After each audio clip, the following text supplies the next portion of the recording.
Irmão e minha irmã, tudo bem? Agora a Web Rádio também está pelo Facebook, a Web Rádio Estação da Luz, a sua rádio que emana paz aqui de Natal para todo o planeta Terra. E como todo mundo sabe, a Web Rádio, ela tem o apoio institucional da Casa Espírita de Emanuel, do Pronto Socorro Espiritual Fabiano de Cristo, do Pronto Socorro Espiritual Maria do Pão, do Grupo Caritativo São Francisco de Assis e também, lógico, do Movimento Espírita aqui do Rio Grande do Norte. E sempre como ocorre na Web Rádio Estação da Luz, a sua rádio que emana paz aqui de Natal para todo o planeta Terra, a partir das 19 horas nós temos o nosso programa ao vivo, Estação da Luz, o programa Estação da Luz. E hoje, com uma grande alegria, porque o nosso querido irmão e amigo Cláudio Viana, da Federação Espírita do Rio Grande do Norte, o assessor direto do Sr. Divaldo, quando ele vem por essas terras, está aqui com a gente e vai falar sobre um tema extremamente palpitante, né?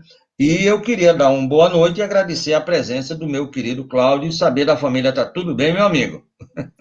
Amigo Tavares, muita paz, muita alegria. Estamos bem nessa quarentena, reclusos, saindo agora pontualmente para resolver alguma coisa, mas em paz e esperando que você e sua família também estejam se precavendo dessa pandemia que infelizmente nos chegou. Maravilha, né? Em menos de 100 anos, uma pandemia, isso é uma maravilha. Mas vamos embora. É verdade. Aprendemos bastante com ela, se Deus quiser. Meu amigo, nós vamos fazer o seguinte: você vai falar sobre a pedagogia do amor, não é isso? Isso, irmão Tavares. Muito bem. Então, vamos fazer o seguinte: como nós somos uma rádio espírita e aqui é um programa espírita, a gente vai fazer uma leitura preparatória. Eu gostaria de solicitar de você, caso você possa fazer a prece, trazer a sua verve aqui para engrandecer a prece e fazer uma pequena leitura do Evangelho, certo? Só a leitura sem o comentário. E a gente, em seguida, já começa com você. Então, eu vou aqui ler do livro Caminho Espírita, A Jornada do Bom Combate, Espíritos Diversos, pela psicografia abençoada de Francisco Cândido Xavier, o nosso querido Francisco de Paula Cândido, uma mensagem de Emmanuel, o essencial. E Emmanuel começa assim: o essencial não será tanto o que retens, é o que dás de ti mesmo e a maneira como dás. O essencial não é tanto o que recebes, é o que distribuis e como distribuis. O essencial não é tanto o que colhes, é o que semeias e para que semeias. O essencial não é tanto o que esperas, é o que realizas.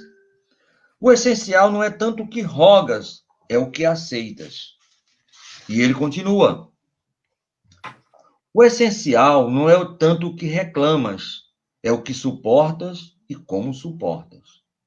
O essencial não é tanto o que falas, é o que sentes e como sentes. O essencial não é tanto o que perguntas, é o que aprendes e para que aprendes. E finalizando, o essencial não é tanto o que aconselhas, é o que exemplifica e não é tanto o que ensinas, é o que fazes e como fazes. E arremata. Em suma, na vida do espírito, a única vida verdadeira, o essencial não é o que parece, o essencial será sempre aquilo que é. Depois dessa mensagem do querido Emanuel, gostaria de solicitar ao nosso irmão Cláudio que possa ser o portador da nossa rogativa em forma de prece ao Mestre Jesus, meu amigo. Queridos irmãos, mantemos esse nível de concentração e esse nível de sintonia nas palavras do exórdio do nosso irmão Tavares. Amado Mestre Jesus, amigo inseparável de nossas vidas, hoje e sempre. Aqui estamos, Senhor, pelos meios da mídia moderna de comunicação, para estudarmos mais um capítulo do Teu Consolador prometido. Pedimos, deste modo, a proteção, o amparo de nossos irmãos do mundo espiritual, que nos oriente, que nos socorra, que nos inspire, para que nós possamos entrar por mais uma noite num clima de paz e de alegria, e que pelas sintonias da rádio possa invadir as nossas casas, os hospitais e todos os templos onde a criatura humana está carente de consolo e de amparo. No mais, Senhor, nos inspire, nos auxilie para que nós compreendamos, conforme a palavra do exórdio, o que é essencial em nossas vidas. Uma vez aprendido, que nós possamos pôr em prática na nossa condição diária de espírito ainda, que precisamos laborar muito para o engrandecimento e a evolução de nossa alma. Assim seja. Queridos irmãos, a palavra do Evangelho de hoje está no capítulo 6, o Cristo Consolador. O item é o jugo leve. Vinde a mim, todos vós que estáis aflitos e sobrecarregados, que eu vos aliviarei. Tomai sobre vós o meu jugo e aprendei comigo que sou brando e humilde de coração, e achareis repousos para vossas almas. Pois é suave meu jugo e leve o meu fardo. Essas palavras estão no Evangelho de Mateus 11, 28 a 30. Todos os sofrimentos, misérias, decepções, dores físicas, perda de seres amados, encontram-se consolação na fé do futuro, na confiança na justiça de Deus, que o Cristo veio ensinar aos homens.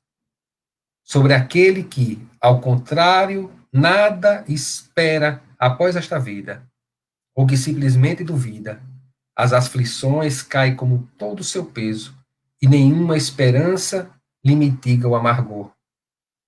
Foi isso que levou Jesus a dizer: Vinde a mim, todos vós que estáis fatigados, que eu vos aliviarei. Entretanto, faz depender uma condição a sua assistência e felicidade, que vem a prometer os aflitos. Essa condição está na lei por ele ensinada. Seu jugo é a observância dessa lei, mas esse jugo é leve e a lei é suave, pois apenas impõe como dever o amor e a caridade. Queridos irmãos, queridas irmãs, mais uma vez gostaria de agradecer a oportunidade de estar aqui nas mídias e especialmente com a nossa web rádio Estação da Luz, comandada pelo nosso irmão Tavares, para podermos refletir sobre a pedagogia do amor. É um tema muito sugestivo e especialmente nesses dias que estamos vivendo. Kardec, ou melhor, Hippolyte, ainda muito novo, na cidade em que ele vivia, que era Bourg-en-Bresse, uma cidade muito próxima à cidade natal dele, chamada Lyon, ou Lyon, Kardec cresceu órfão de pai. Mas isso é outra história para outro dia. E quando ele tinha no início da sua adolescência, a sua mãe o encaminhou para o estudo inicial das atividades educacional para um professor que estava revolucionando toda a Europa e revolucionando à época o mundo. O nome dele era Pestalozzi. Então ela saiu da cidade de Bourg-en-Bresse, ao sul da França, e se dirige a Yverdon, na Suíça, para matricular o seu filho. Chegando lá, Pestalozzi, que estava revolucionando toda a Europa, ele implantou um método diferente. Um método em que as crianças, seja do sexo feminino, seja do sexo masculino, estudavam juntos. Isso já era uma tragédia para a mente da época. Como isso é possível? Porque naquela época nós vivíamos um papel da educação de formação um pouco diferente. Havia uma teoria muito braba em que a disciplina levada a nível de autoritarismo. espancavam crianças nessas fases iniciais de estudo. Eram os métodos de castigos. E Pestalozzi veio revolucionar isso, implantando a pedagogia do afeto. Então, Pestalozzi acreditava, como discípulo de Rousseau, que o amor, a compreensão, o ensino da exemplificação levaria o jovem a uma compreensão plena, definitiva, e que o medo não trazia benefícios ao crescimento educacional da criança. Pois bem, uma vez que a mãe matriculou, Kardec passa a sua adolescência, até por volta dos 19 anos, estudando no castelo de Pestalozzi, em Verdun. Acontece que pouca gente sabe ou se detém que era um período muito grave na Europa, que era o período do Iluminismo. Nesse período,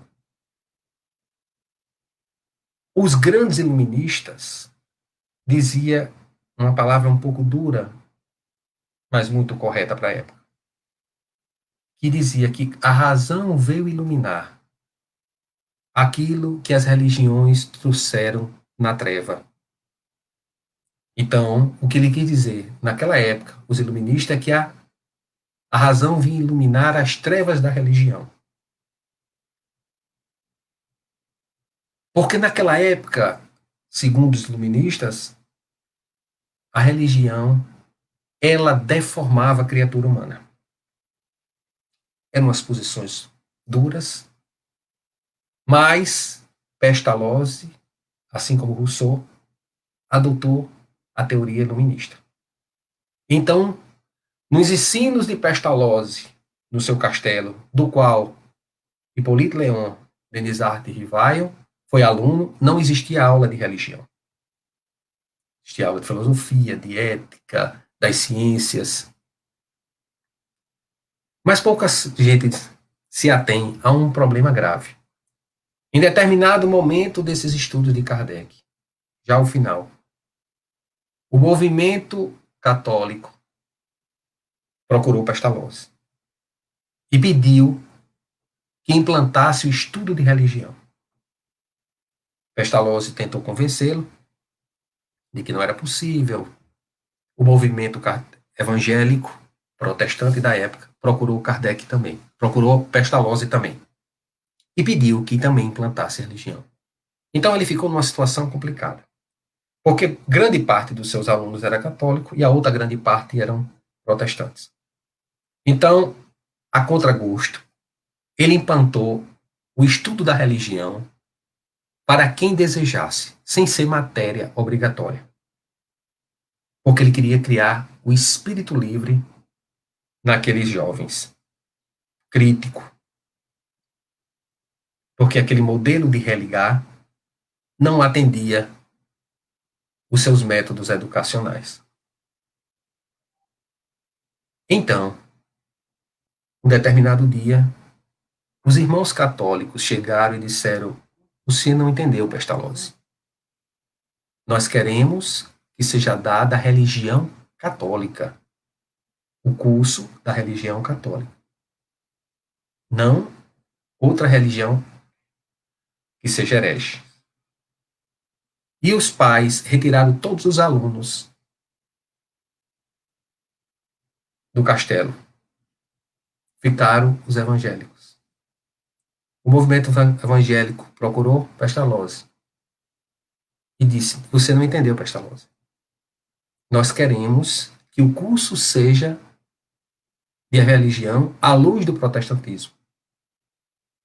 E como Pestalozzi não declinou, retirou todos os alunos evangélicos. Por outras palavras, o castelo de Pestalozzi vai à falência. Kardec, ou Hippolyte, nessa época, diante da situação, se dirige para a França. E lá, ele vai exercer suas atividades, em primeiro momento, no campo da pedagogia, e depois, em 1857, vai vir o Consolador prometido. Em determinado momento de sua tragédia, da sua trajetória. Ele, na intenção de publicar o Evangelho segundo o Espiritismo, porque inicialmente as suas pretensões era publicar o Evangelho, ou preparar o Evangelho segundo o Espiritismo na cidade de Lyon. Mas, sabendo de perseguições de movimentos religiosos, e por orientação da equipe espiritual, ele se dirige à Normandia, aonde aluga uma cabana de frente ao mar, numa região chamada Saint-Andrés. E lá ele vai se dedicar de forma isolada a preparar o Evangelho segundo o Espiritismo. Fazemos uma pausa nesse assunto. Ao tempo de Jesus, o sistema de educação, de formação judaica, dividia-se em fases. A primeira fase da educação ia dos seus 6 até os seus 10 anos aproximadamente. Nessa fase, a criança entrava com uma grande missão. Era decorar, memorizar a Torá. Os 5 livrozinhos da Torá. E aí, quando ele completava seus 10 anos de idade, ele era submetido a uma prova bem difícil para aquelas crianças. E aí, muito poucos passavam. A maioria voltava para os lares e ia se dedicar às atividades que a família exercia. Se era na pesca, a pescaria, na agricultura, a pecuária, na carpintaria. E nunca mais estudava. Com 10 anos, encerrava seus ciclos de estudo. Mas aqueles poucos que passavam, ia para a segunda fase, ou segundo ciclo de estudo em Israel, que era o Beit Talmud. E no Beit Talmud, esse jovem, que já vinha do Beit Sefer, ele agora, que tinha memorizado a Torá, ele teria que memorizar agora todo o Velho Testamento, os seus, desde Gênesis a Malaquia, 37 e 39 livros aproximadamente. Quando ele terminava essa fase dificílima, era submetido a uma prova muito complexa.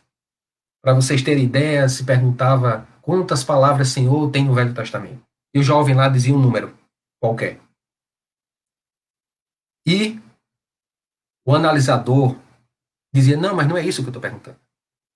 Eu quero que você me recite agora todos os versículos anteriores à palavra Senhor.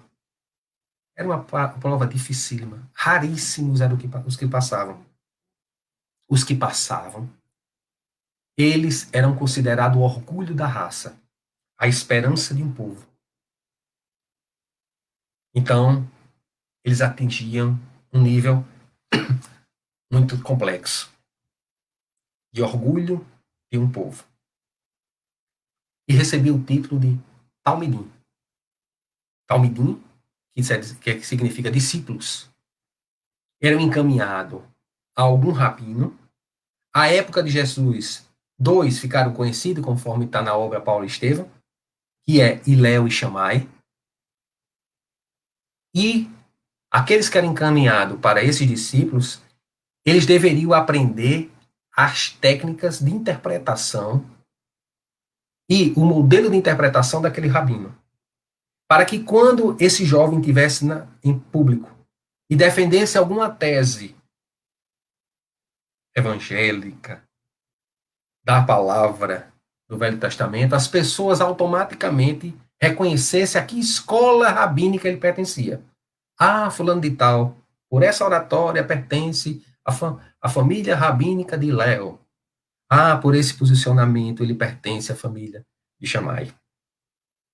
Porque existia um ditado da época que dizia que o discípulo, ou o talmide, tem que ser como a poeira que salta das sandálias do seu mestre, dada a identificação. Quando ele abrisse a boca, as pessoas automaticamente sabiam a que ele pertencia. Mas nem todos eram aprovados pelo rabino. Mas aqueles que eram aprovados, existia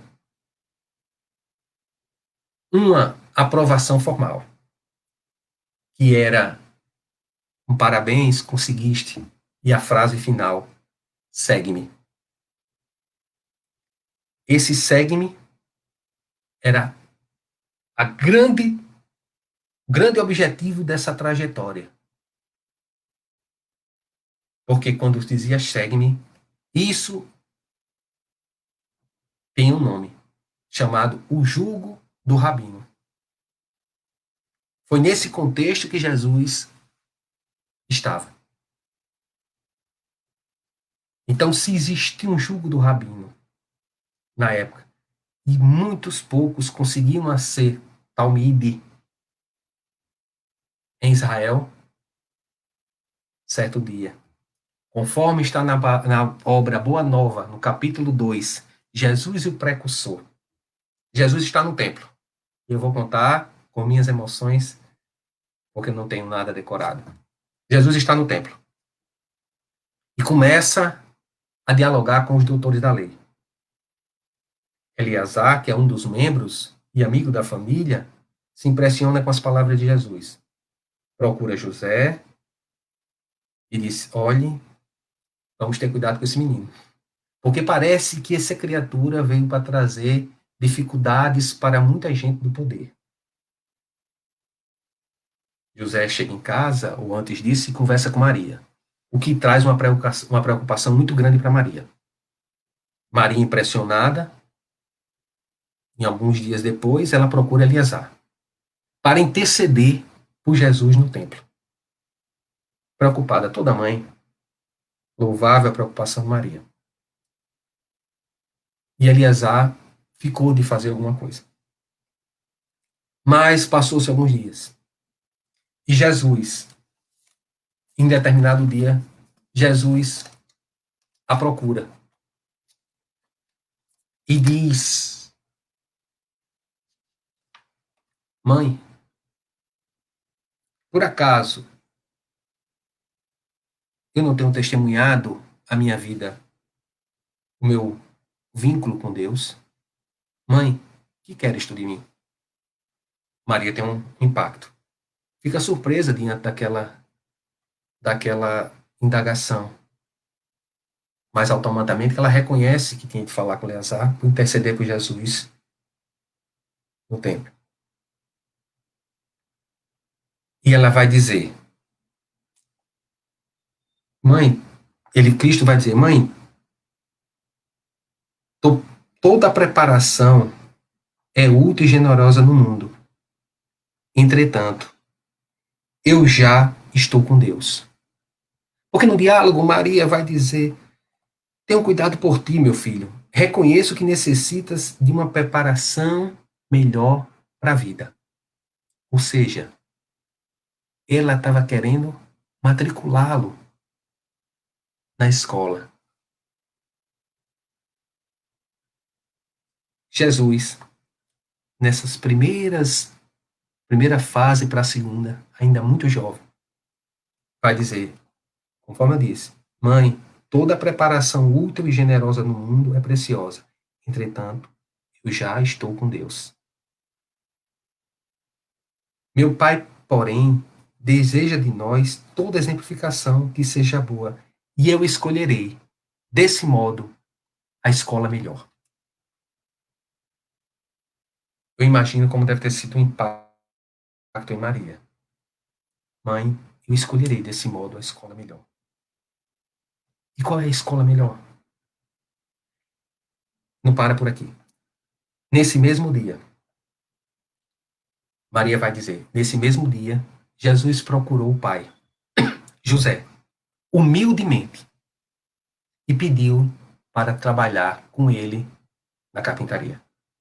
E ela conclui: ele aperfeiçoa as madeiras da oficina, empunha um martelo e um enxó, enchendo a casa de ânimo com sua doce alegria. Jesus fez um movimento que pouca gente percebeu. Jesus foi viver conforme os reprovados. Jesus, antes de ir, ele veio dizer que a oficina, o trabalho e o lar, voltou para a escola do lar e do trabalho, da oficina da família, que eram as atividades exercidas por aqueles que não para aprovado para ser um futuro rabino em Israel.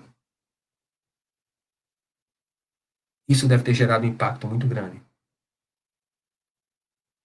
Porque uma vez que ele escolheu esse modo de viver, mais tarde, conforme está lá no Evangelho de Mateus, no capítulo 9, versículo 9, depois que Jesus sai recolhendo os apóstolos, um na beira da praia, o outro mais à frente, ele chega numa coletoria de impostos e encontra Mateus trabalhando, e o que é que ele diz? Uma única palavra: segue-me. Ele dá a aprovação em olhar para aquele que talvez um dia fora reprovado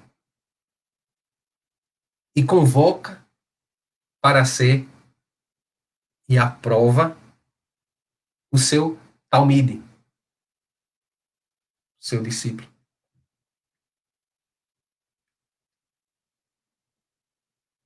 A vida segue. A gente sabe pelas tragédias do que Jesus passou. E conforme está lá no livro Paulo Estevam, o primeiro evangelho que foi escrito foi o de Mateus. Ele foi o primeiro que escreveu. Certa feita, quando Paulo procura eliminar um dos grandes trabalhadores da primeira hora, chamado Ananias, e as portas de Damasco, Jesus se apresenta a Paulo, a Saulo, e Saulo cai cego, entra em Damasco, e aquele Ananias que ele ia assassinar lhe restitui a visão. E quando ele cai do animal, diante daquela luz, e Cristo pergunta: Paulo, Saulo ou Saulo, por que me persegues? Senhor, Senhor, o que queres que eu faça? Adentra em Damasco e Ananias o cura. Os primeiros movimentos de Saulo, depois de curado, não tem muito sucesso. E ele lembra que ele precisa procurar o seu mestre. Está lá no livro Paulo Estevam. Porque ele é como a poeira que salta do mestre. E ele vai procurar o seu mestre chamado Gamaliel. Gamaliel, que era discípulo de Hilel. E Paulo, de Gamaliel. Paulo passou por todas aquelas fases. Já ia receber o título de rabino. Paulo era o orgulho da raça, a esperança do povo. E Paulo tem a notícia de que Gamaliel mudara-se de Jerusalém e estavam vivendo em Palmira. E Paulo sai. Quando chega em Palmira, encontra o irmão de Gamaliel, que diz que Gamaliel está morando numa pequena cabana, numa choupana, em um oásis perto. Paulo se dirige para essa cabana.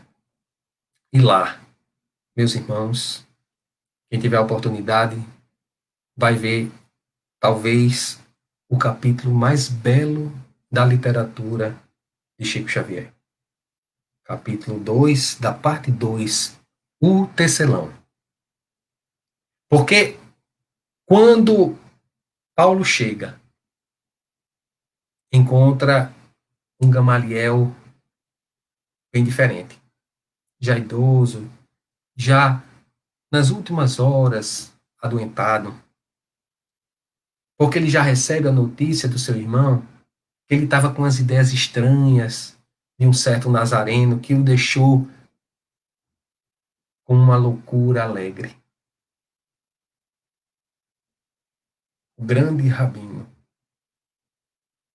E Paulo, quando chega, e que vai contar a experiência em Damasco, Gamaliel, já modificado, porque ele recebera anteriormente o evangelho de Mateus. Porque Pedro deu a ele uma cópia original lá de Jerusalém, e ele guardou. Ananias tinha dado pequenos rascunhos para Paulo, e Paulo já vinha estudando. E há um diálogo belíssimo entre Gamaliel e Paulo. E Saulo à época, né?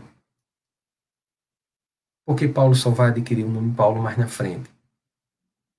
Mas Saulo fica encantado. Mas há uma dúvida. O que é que eu devo fazer? Porque pelo tratamento que eu tive dos meus irmãos do Sinédrio, da família em Damasco, o que será que tratamento eu vou ter em Jerusalém?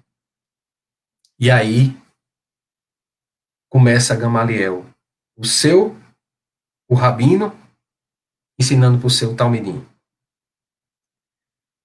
Ele vai dizer, Paulo, o que é que tu aprendesse quando pequeno? O que é? O que faz parte dos costumes da nossa raça? O que é que tu aprendesse na infância? Algo assim. E Paulo vai dizer, consoante os costumes de nossa raça, meu pai mandou-me aprender a oficina da família. Ou seja, por que o capítulo é o tecelão? A oficina da família dele era a tecelagem. Então, quando Paulo era pequeno, Saulo, estou trocando muito Saulo por Paulo, mas quando Saulo era pequeno, Saulo aprendeu tecelagem. Porque fazia parte, caso não desse certo nos estudos, ele ia ter que desenvolver as oficinas da família. E a oficina da família era a tecelagem. Por isso que o capítulo 2 é o tecelão, da segunda parte. E Gamaliel diz assim, pois é, tu aprendesse isso, então está escrito que devemos comer o pão com o suor do rosto. O trabalho é um movimento sagrado da vida. Foste humilde tecelão antes de conquistar os títulos honoríficos de Jerusalém. Agora que candidatas a servir ao Messias de Jerusalém. E o Messias da Jerusalém da humanidade, é bom que voltes a ser um modesto tecelão. Porque Gamaliel percebeu, quando leu Mateus, outro nome que ele tinha era Levi, e está lá como foi a abordagem de Cristo com Mateus. E um fato que foi decisivo, com certeza, foi porque está lá em Mateus, o jugo leve. Quando ele viu aquilo, que existia o jugo do rabino, mas o jugo do Cristo era outro, e que ele viveu conforme aquilo que ele pregava. Aquilo deve ter dado uma confusão muito grande naquela mente. E Paulo também. Gamaliel estava ensinando a Paulo que ele teria que retornar ao trabalho mais simples e ganhar o dinheiro com seu suor. Porque é uma das formas, a lei do trabalho, de se alcançar, através da humildade, um entendimento maior da vida. E ele continua. Ser tecelão depois de ter sido rabino, Saulo, é mais honroso que descansar sob títulos ilusórios, conquistados em um mundo onde a maioria dos homens ignora o bem e a verdade. Bonito, né, meus irmãos? E aí Gamaliel olha para ele e diz assim: Paulo, eu tenho para mim, usando as minhas palavras, que a Jerusalém, melhor, a terra prometida, é o evangelho na nossa vida. A terra prometida é o evangelho de Jesus. E ele aponta em relação ao futuro. Ele diz assim: eu já estou muito velho, Paulo. Saulo, eu já estou muito velho. Não conseguirei chegar à terra prometida. Mas você é muito jovem. Você pode se dedicar, trabalhar e seguir em frente. E Paulo saiu, desbravando até o final. Pouca gente percebeu. Uns até achavam arrogância de sua parte. Quando em determinado dia, ele disse: hoje já não sou eu que vivo, é Cristo que vive em mim. Ou seja, eu sou como a poeira que salta das sandálias do meu mestre. Dada a minha identificação com Cristo, olhem para mim e vejam Cristo.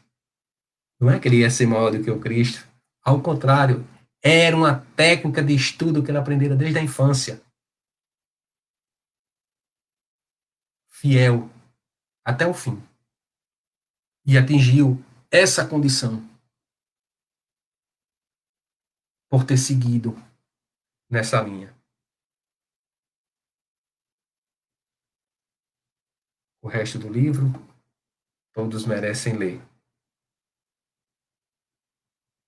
Kardec está em Saint Andrés e recebe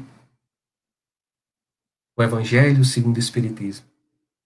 O filho o filho intelectual de Pestalozzi recebe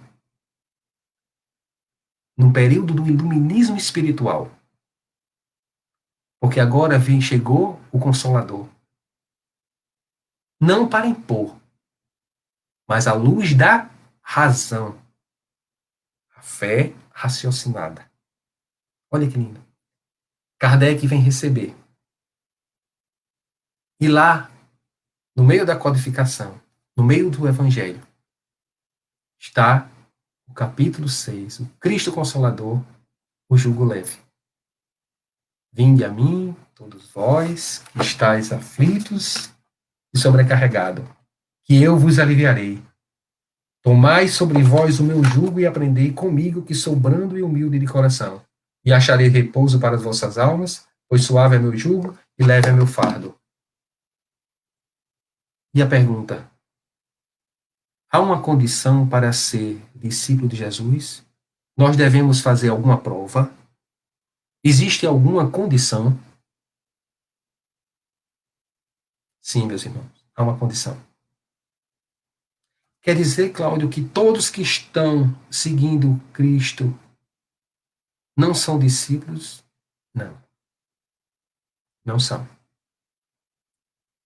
Porque essa resposta está na codificação espírita, dada pelos espíritos a Kardec. E ele vai dizer: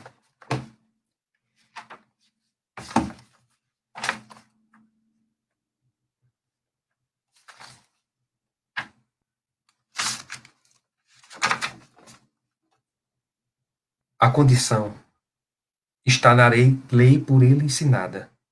Seu jugo é a observância dessa lei, mas o jugo é leve e a lei suave, pois apenas impõe como dever o amor e a caridade. Por outras palavras, os meus discípulos serão conhecidos por muito se amarem. Toda essa nossa trajetória é para explicar que sem amor tudo se esvai.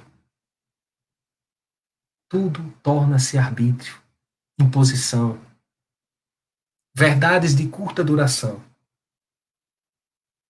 Mas aquele que implanta o amor e vive a caridade, esse será o verdadeiro discípulo. Quem puder, mergulhe um pouco em São Vicente de Paulo e compreenderá desde o livro dos Espíritos e o próprio Evangelho o que é um discípulo de Jesus. Nós estamos a caminho, mas para chegarmos a essa condição é necessário que gravitemos para Cristo, é necessário que gravitemos para o amor e vivenciar esse amor. Aí vencemos. Muita paz a todos e até outra oportunidade, se assim for permitido por Cristo.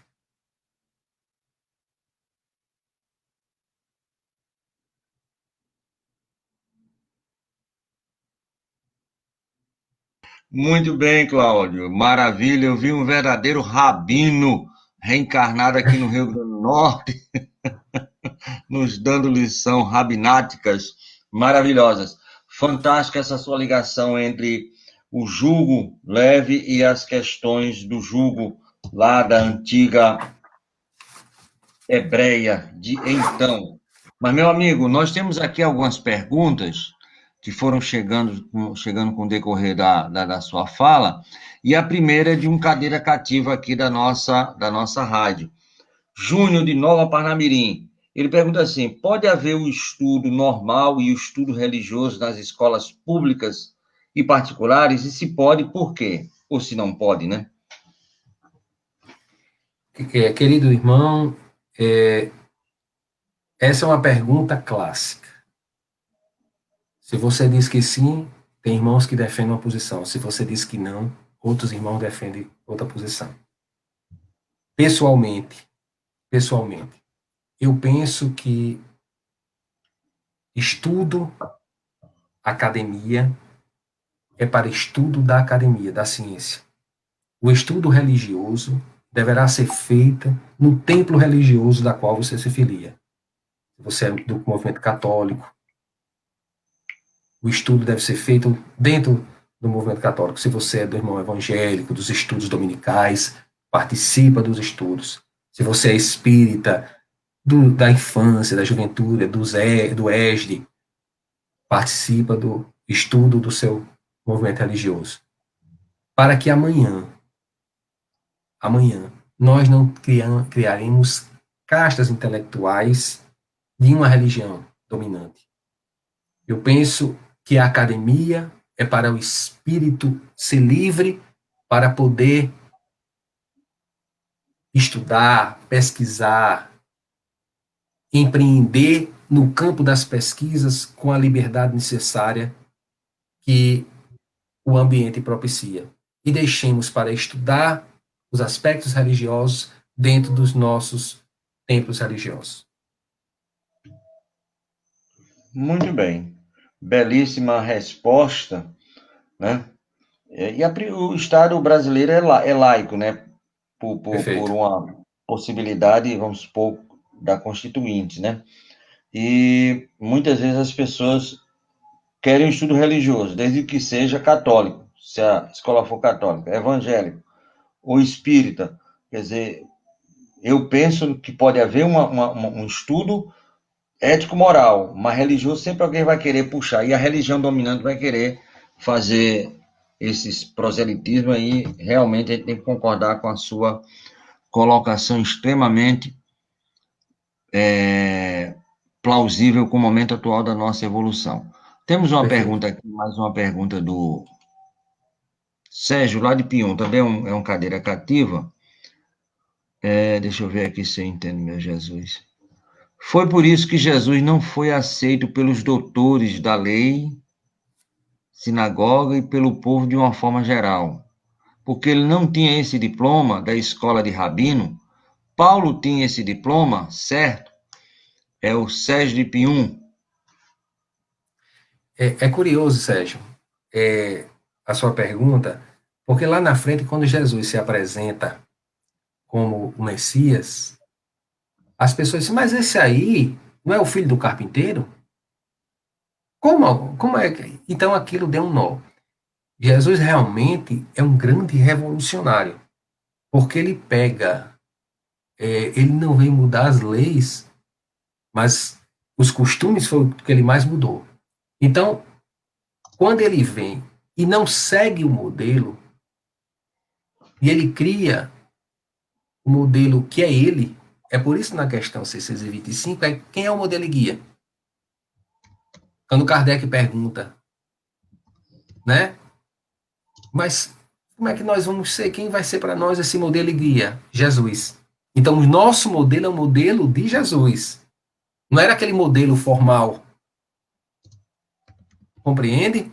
Então, o Saulo, ele não tinha essa formação de Cristo. O Saulo era um cidadão romano judaico que estudou nas escolas para ser um rabino. Aconteceu algo, que foi aquele encontro em Damasco na sua vida, que fez com que ele repensasse. E ele volta para as atividades que a família exercia, vai ser um simples tecelão e segue sua vida agora em direção a de outro rabino. Em determinado momento, é por isso que é bonito esse capítulo, ele rompe com o judaísmo e segue agora com Cristo até o fim.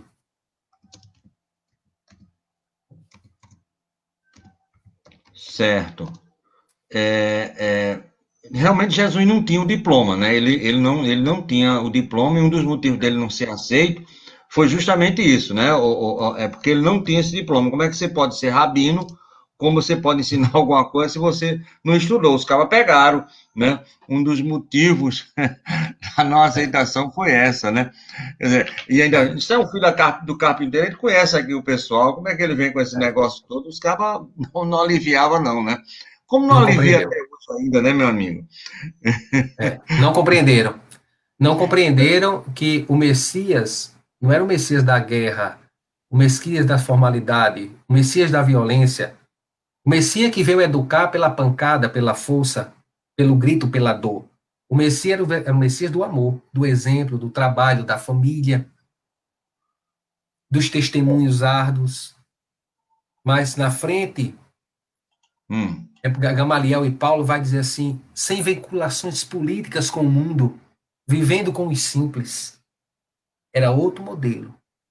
hum. E aí fica uma atenção para nós espíritas, para que tenhamos cuidado, para que amanhã nós não estejamos falando de Cristo de noite e tomando café de manhã com César.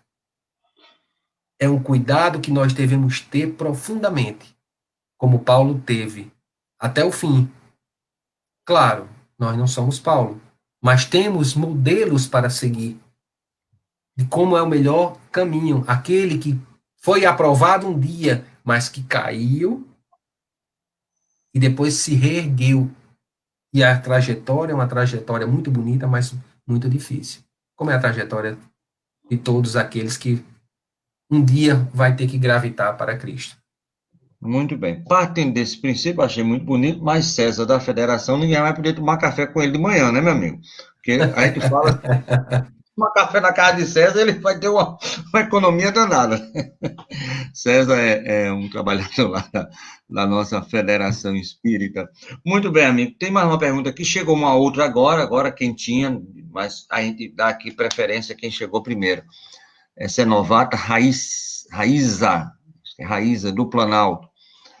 Essa transformação de Saulo em Paulo não foi assim tão rápida. Teve todo um processo lento, não é isto? Fala um pouco desse processo pela pedagogia do amor.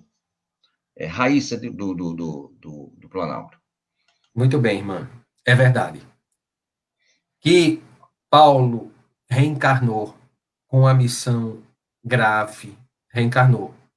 Porque Emmanuel, quando começa a obra, vai dizer que os laços entre ele e Estevão, porque o livro é Paulo e Estevão, de Chico Xavier, porque houve nos primeiros momentos ali, Paulo é o algoz, é aquele que manda assassinar Estevão, mas os seus laços vêm do passado. Emmanuel vai dizer lá na introdução que não existia Paulo sem Estevão. É tanto que quando Estevão desencarna, quem vai assessorar Paulo espiritualmente é Estevão, conforme está na obra. É. Então, não foi fácil, porque, primeiro, havia uma pedra bruta, que precisava ser lapidada. Era Saulo. Uma potência espiritual, mas que trazia o orgulho de uma raça. Emmanuel fala que em determinados assuntos ele era tão forte que ele trincava os dentes, dada a sua posição, Paulão. a sua energia. Paulão E a era sua atleta, trajetória sabia, né? Você sabia que ele era meio atlético, assim, meio bombado, né, para a época, né? era um atleta, corria de biga e tal, nas festas de Roma. E aí a sua vida vai até se dar em conta de várias tragédias. Assassinato de Estevão, a sua noiva também desencarna com problemas pulmonares ele culpa Cristo porque os dois se convertido a Jesus e ele sai perseguindo os cristãos e mata vários, mas não está no livro, está entre as linhas. Vai perseguir Ananias, que é aquele que tinha encontrado com Abigail, sua noiva, e tinha lhe convertido, e lá ele fica cego, e aí começa seu processo de transformação, porque ele fica cego, é curado, ao encontro com Jesus, aquela luz o deixa cego, depois é curado por Ananias, aquele que ia matar, e começa seu trabalho à luz do amor, que é a trajetória que deve seguir. Porque muitas vezes a gente pensa, mano, tem uma fala que Chico repetia muito, que é assim, o bem, o mal, quase sempre é o bem mal interpretado. A gente vê aquela trajetória, mas esquece que nas primeiras igrejas, muita gente tem muito preconceito com Paulo, porque ainda não conseguiram ler Paulo da forma correta. As primeiras igrejas, Paulo deu para as mulheres tomarem conta. Ah, mas Paulo era uma linguagem da época. Então Paulo sai, Paulo é todo amor. As chegadas dele em Roma são multidões o segundo. E ele sai num trabalho formidável nas suas viagens. Era um trabalho de assistência, ele goza de prestígio mesmo preso em Roma. Ele consegue interceder por João. João vai para Patmos, vai para a Turquia e lá desenvolve um trabalho de formação. Policarpo, seu discípulo, que vai ser professor de Irineu, de Lyon, e vai criar a comunidade de Lyon. E lá vai ter os mártires no ano de 177, que vai dar outra obra chamada Ave Cristo. O nó é grande, minha irmã. O nó é grande, a gente tem que ir com calma. Aí era outro estudo mais profundo, que vai terminar também com trabalhadores do espiritismo nascente, em Lyon, 19 séculos aproximadamente depois. Então, a trajetória do Espírito Paulo até chegar à codificação espírita, como no desespírito da codificação, foi uma trajetória de resgate, mas de um espírito preparado. Paulo era como se fosse um trator no meio de uma floresta. Ele tinha que fazer aquelas aberturas muito grandes. Depois vinham as pessoas com enxada tal. E hoje a gente encontra a estrada muito boa para a gente caminhar tal. E reclamamos de que o centro espírita é longe, o estudo é tarde. Então, são outros tempos. Muito bem. Em relação a isso, eu tenho um depoimento vivo do seu Assis Pereira.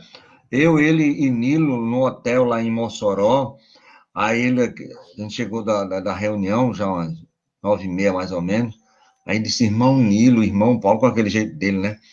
Vamos pensar em Paulo, porque ele não tinha isso que nós estamos tendo aqui, ar-condicionado. Sem dúvida. Então, isso aquilo me marcou muito. Meu irmão, olha só como nós estamos sendo privilegiados, não podemos reclamar. Sem dúvida. Sem dúvida. E quando o Paulo vai terminar sua trajetória, e que ele vai para o grande sacrifício, depois de ter conseguido muita coisa, e ele olha para o algoz tremendo, porque ia ser eliminado, e ele diz, por que tremes? Faça a sua parte, porque a minha está concluída. Então, é um espírito muito forte, e um espírito que estava vinculado profundamente com Cristo. Já tinha vinculado, já tinha vencido a si mesmo. Maravilha. Olha aí, seu Gerson não é o nosso canhota de ouro das rogas. qual o modelo melhor para o ensino do amor? Dentro das religiões ou nas escolas normais, meu amigo? O amor ele deve ser ensinado em todos os ambientes, dentro das escolas e dentro das religiões. O amor, ele é uma lei. Existe uma lei, a lei maior, chamada Lei de Amor, Justiça e Caridade. Essa lei rege tudo. Então, o ensino formal, talvez seja isso que ele esteja explicando, o ensino nas escolas, ela deve ser não no modelo de punição, não no modelo de ódio. Pestalozzi, ele rompeu com isso. Aquelas ideias de palmatória, aquelas ideias de que quando o sangue sai pela criança é porque o conhecimento está entrando. Isso são modelos da violência. Isso são modelos ultrapassados. Isso aí não é, isso é autoritarismo. Isso é impor medo. É contra isso que nós aparecemos, o Espiritismo. Nós tiramos isso e vamos explicar as coisas. Então nós não condenamos. Nós não reencarnamos para apontar o dedo para ninguém. Espírita que está apontando o dedo para alguém é que alguma coisa está errada. Nós nascemos para se melhorar. Automaticamente, o meu exemplo melhorar aqueles que estão ao meu lado. E aí a gente ir contaminando. No modelo educacional, a gente vai ter que levar aquela criança, aquele jovem, no seu momento, mas com muita afetividade. Não com punição. Porque uma vez que ele, com afetividade, com amor, carinho, aprende, ele aprendeu pro resto da vida. Mas muitas vezes aquele que foi violentado criou foi um problema para ele e aqui para nós. Aquele que educa violentamente não é um educador. É alguém que ainda está doente. Infelizmente, né? Meu amigo, tem uma pergunta aqui que ainda bem que a gente tem pouco tempo, né, para Tranquilo. falar. Depois ainda vai fazer a nossa divulgação. Mas meu amigo Lauro, que eu já vi aqui, ele botou, ele apertou, como diz Amadeu, ele apertou sem lhe abraçar. Lauro da Cidade Nova. Paulo reencarnou como Lutero, você sabe algo sobre isso? Existe uma corrente de algum irmão que tem essa posição. Eu, particularmente, eu tenho um vínculo um pouco diferente, que é assim, eu gosto daquilo que chama-se a universalidade do ensino, a universalidade da mensagem. Então, é uma possibilidade, porque todo aquele que defende uma posição, ele merece nosso respeito. Merece um respeito. Pessoalmente, eu não posso afirmar isso, de que Paulo foi Lutero, porque isso não foi falado, não foi divulgado por um número grande de médios. Chico Xavier, Divaldo, Raul Teixeira, Ivone e tantos outros que eu desconheço, tá? Eu sei que existe um livro, uma obra, um irmão, outro que defende, mas sem ter essa universalidade. Então eu digo, pode ser, é uma possibilidade, mas não posso dizer assim, afirmar que seja, porque não tem ainda é, essa multiplicidade de comunicação por outros meios. Muito bem, acho que Mas foi o merece Lauro. respeito. Mas não se preocupe, não. A gente responde para o senhor, a gente vai para o plano espiritual, quando estiver bem evoluído, a gente volta e ele responde essa pergunta, porque eu acho que antes disso vai ficar sempre a falta dessa universalidade, né? E realmente, a gente, dentro do Espiritismo, conhece algumas correntes que defendem não só essa, como outras possibilidades. Meu amigo, nós já estamos aí no minuto final do nosso programa. Eu quero passar para você aqui algumas pessoas que mandaram boa noite, meu amigo José. É o nosso, depois de Delcio, é o nosso companheiro número 1. O Wilson José da Hora, lá de Recife, Pernambuco, terra da nossa esposa e de 3 filhos nossos. A nossa irmã Marlene, né, também, o nosso irmão Décio, de São Paulo, né? a nossa irmã Maurícia, de João Pessoa. Meu amigo, você está internacional, você não é Frank Sinatra, mas está internacional aqui com as pessoas que mandaram saudações amorosas. Meu amigo, eu quero que você se prepare aí para a prece final, se você puder nos brindar com a sua verba, além desse estudo fantástico, maravilhoso, eu queria até ver a possibilidade de, nesse mês de agosto, lá mais no finalzinho, você fazer um estudo sobre Paulo, especificamente de Paulo de Tarso, tá entendendo? Principalmente com a personalidade do nosso irmão Paulo, porque para a gente detalhar a vida e a obra de Paulo, principalmente com relação àquelas questões da mulher, né? Tem uma corrente muito grande, porque nunca estudaram realmente, que achar que Paulo menosprezava, mas não tinha nada disso, muito pelo contrário, né? Então, a gente vai trabalhar isso lá para o final do mês com você, com certeza absoluta. Mas eu quero convidar você, meu amigo, porque hoje foi você, opa, com a Pedagogia do Amor, certo? Cláudio Viana da Ferne. Amanhã nós teremos o nosso irmão Edson Barbosa, que há 35 anos trabalha com medicina no além, a medicina da alma, e junto com o Fábio Dionísio, lá de São Paulo, lá do Centro Espírita Recanto de Luz, irmã Sheila. Isso na quarta-feira. Na quinta-feira nós teremos a nossa irmã Mari Neves, está faltando um S aí no final, Saraiva, ex-presidente da Federação Espírita do Piauí. Ela vai estar aqui com a gente defendendo um tema, parceria Chico Xavier e Emanuel, a missão do livro. Entre outras atividades, hoje ela trabalha na Casa do Pão Francisco Cândido Xavier, lá no Alto do Longa. Aí falta um N e um acento no A. Eu corrijo, dona menina, sem problema.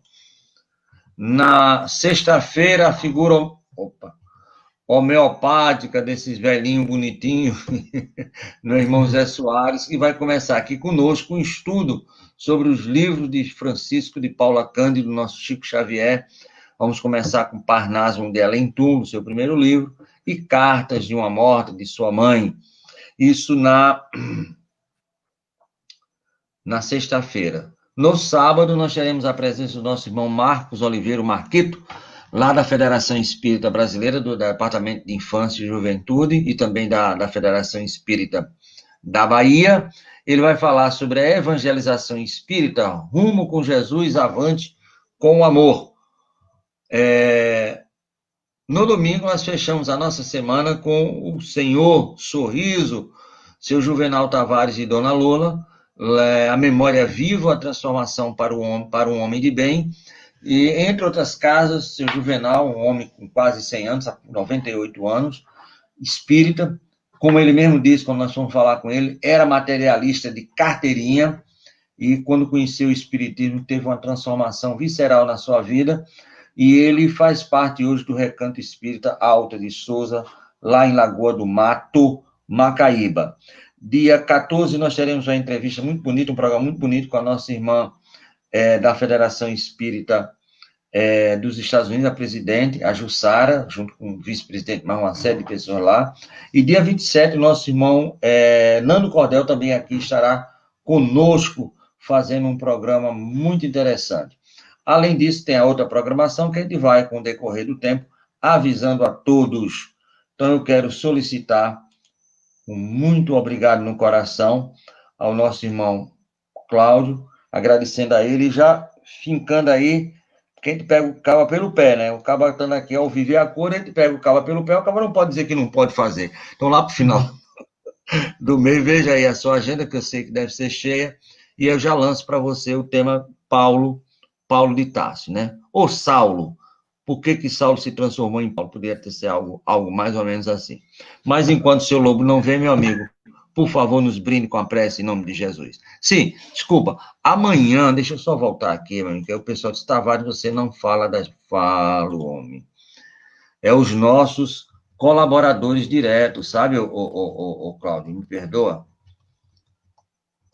Nós temos aqui...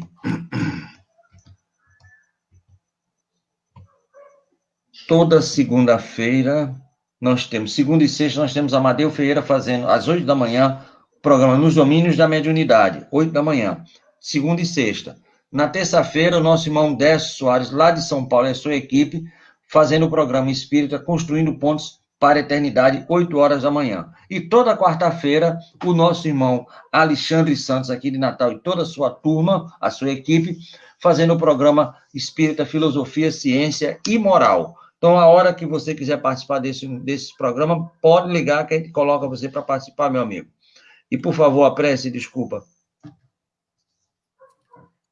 Vamos lá, agradecendo aos irmãos a oportunidade de ter falado para vocês. Na falta de um tubarão, foi a piabinha mesmo. Então, agradecer ao nosso irmão Tavares, a paciência de todos. E nesse clima que estamos vivendo, gostaríamos, mestre amado, de não outra coisa senão agradecer. Agradecer a oportunidade de estarmos reunidos, ainda que virtualmente, mas sempre estaremos unidos pelos laços do coração. Agradecer, mestre, a oportunidade que mesmo nesses momentos tão graves de transição que estamos vivendo, onde pandemias assolam o nosso planeta, e em especial o nosso país,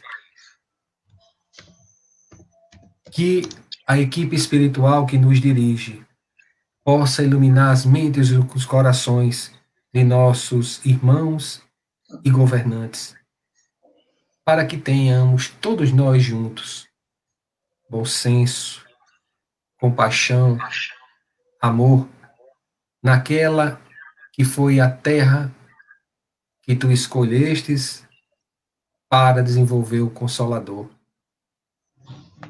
Pai nosso que estás nos céus, santificado seja o teu nome. Venha a nós o vosso reino. Seja feita a vossa vontade, assim na terra como nos céus. O pão nosso de cada dia que nos dai hoje, perdoai as nossas ofensas, assim como nós perdoamos a quem nos tem ofendido, e não nos deixeis cair nas tentações.